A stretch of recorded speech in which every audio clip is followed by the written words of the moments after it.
How to add a client. You can access the client feature from the homepage or menu bar. Select Manage Clients.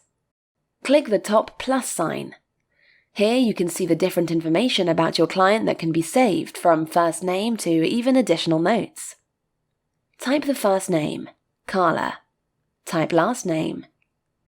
Enter phone number with area code. Enter email address.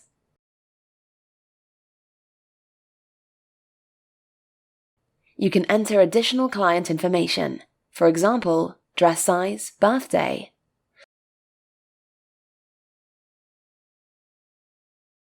Hit Save, and voila! Client saved to your account.